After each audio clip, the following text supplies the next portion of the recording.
Thanks for coming over, Bobby. Tanya, what's the matter? You've been crying. I don't want to bother you. I just don't know what I'm going to do. Then tell me what happened. It's not the baby, is it? No, it's Tony again. Another fight? Yeah. He walked in when Amy was here, and I was telling her what my schedule was for the week. And he got furious because he said he thought that we had agreed that I was never going to work again, or at least not until Barbara's old enough to go to school. I'm really sorry. Where's Tony now? He's in New York. He's there for the next 5 days. Oh. Well, maybe that's best. Look, you both have a chance to cool off. I don't like him to leave like that. You never heard him get so mad before. I've never seen him get this mad before. Oh, Tanya, don't worry. He'll call and you'll both make up. I don't think he is. He's not going to be here for our anniversary. Your anniversary? When is it? It's on the 10th. He completely forgot about it. Oh, come on. That's just like a man to do that. No, it's not. Jake would never forget about your anniversary. Tanya, first of all, Jake and I haven't been married long enough to know that. And frankly, I wouldn't be surprised if he did. I mean, look, Jake's running all over the country right now after Lucy Coe. Briscoe's gone. He's off with him. Now Tony's gone. I mean, come on. The three of us weren't liberated women. We'd all be on a psychiatrist's couch Liberated. by now. I don't feel very liberated right now. Well, I'm so miserable. We'll do something about it. Can I use your phone? Yeah, sure. Who are you going to call? Felicia. I'm going to ask her to bring Robin over here, and the three of us are going to sit down and plan some projects. What about Jake, though? Shouldn't someone buy the phones over at the Brownstone? No, there are enough people in the Brownstone, I'm sure, to watch the phone. And who knows, I haven't heard from Jake since he left the hospital. He could be anywhere by now.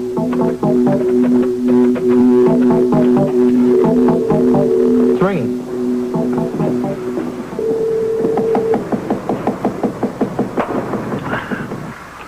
Sheriff Station, Sheriff Cates speaking. Sheriff Cates, my name is Detective Frisco Jones from the Port Charles Police Department. Yes. Port Charles, that's up there in New York State. Yes. Now, Sheriff, I need your help. We're tracking a woman that I think is on the Trail Roads bus that's going to be coming through Beaver Corners any moment now. You're tracking a woman? That's right. She's a suspected murderer, and she's traveling with an accomplice. Well, about who'd she murder? Well, Sheriff, I don't have time to go into details right now. What I'd like is if you could possibly stop that bus, apprehend the suspect if she's on the bus.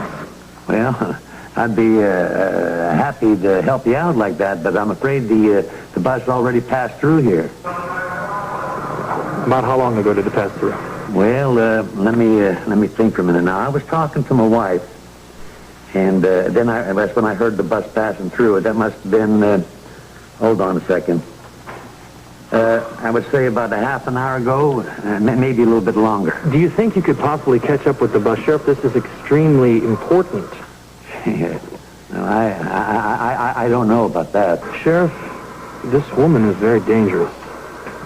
I've heard some great things about the police station and the department down in Beaver Corners, and if you could possibly help me bring her in, it would mean a big reward for you. Is that right? Would you try? I'd make sure you'd get some great publicity out of this. Well, son, you're in luck. My deputy just showed up. I reckon I could give it a try. Now, tell me, what did they look like? Her name is Lucy Coe.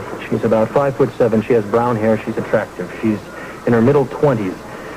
We suspect she's traveling with another female, middle-aged, about 5'5", tight, blonde, curly hair. Now, let me give you a number here where I can be reached, all right? All right. The number is 212... 212... 555... 555... 36... 36... 36. 36. You get that, Sheriff? I got it. 212... 555...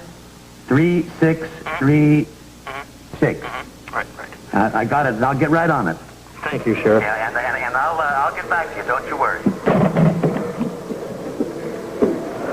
He's going to try and catch the bus. What was all that stuff about a big reward? I had to offer him a reward, Jake, because he wasn't interested until I mentioned the word reward. Well, if he does find her, we'll have to figure out some way out of it. Well, we'll worry about that later. Let's just hope the sheriff moves fast with any talk.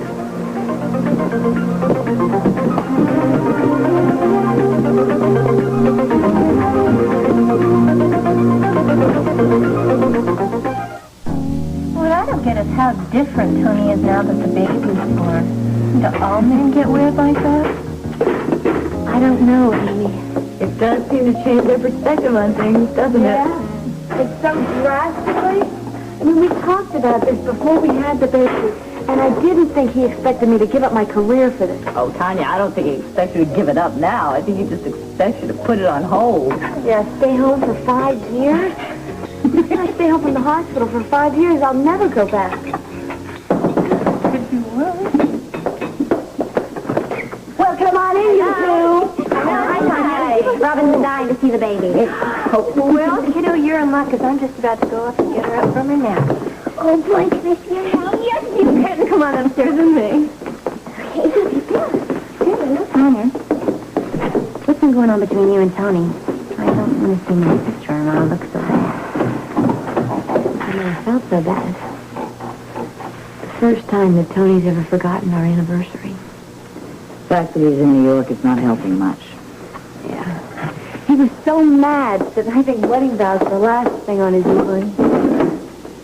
Well, I'm sure he feels just as bad about it as you do. The important thing is how are we going to fix this? Well, actually, Felicia had an idea about that. That's why I asked you to come on over. Great, what's the idea? First, though, Tanya, I have to know how you feel. Are you still as angry as you were before? No, I'm not mad at him. I love him too much to be mad. But I'll tell you one thing, I do want to go back to work, and at least part-time. He can't object to that. No, he can't object to that. He says no work, period. I've never seen him so stubborn about something before. Well, all right. First of all, I think the most important thing right now is for you two to start communicating positively. And the second most important thing is for you two to be together on your anniversary. But we can't be. He's not going to be home, and he's completely forgotten about it. Well, guess you just have to go to New York, don't you? Oh, Bobby, I can't go to New York. Yes, you just get on a plane and you go. Between Bobby, Amy, and me, we can watch over the baby. Bobby, don't you have to work? No. Actually, I have a leave of absence until Jake gets back. And I'm sure we can find somebody to look after your patients until you get back. And I can adjust my schedule to Barbara Jean's. What do you think? Oh, Bobby, I don't know. Come on, this is your chance to surprise Tony in New York for a nice, romantic anniversary. It would be so romantic, wouldn't it? That's right, girl. It'll be fabulous. He'll be so happy to see you that he'll forget all about the fact that he was ever angry. With Tanya. All right. Okay, I'm going to go. Good. Then what are you waiting for? I'm out of here. Thank you, guys. I didn't want to say this in front of Tanya, but are you going to be able to handle both Barbara Jean and Robin? Oh, are you kidding? I could handle a whole house full of kids. I'd love every minute of it. I believe that. Have you heard from Gretchen? Is she pregnant yet? No. Actually, I think we may have a problem there. She's, I think we're going to lose her as our surrogate mother. Well, why? She has a contract. She agreed. I know. That's exactly what I told her. Point is, now she's telling me she doesn't know how much longer she's going to be able to stick around. I don't know. I got her to hold off on a decision until Jake gets back. Now you're just going to have to start all over again, aren't you? I know. And the thing that's killing me is that if Jake was here, I know we'd be able to convince her to stay. But that's another little zinger from Lucy Coe. Just another reason why I have to hate this.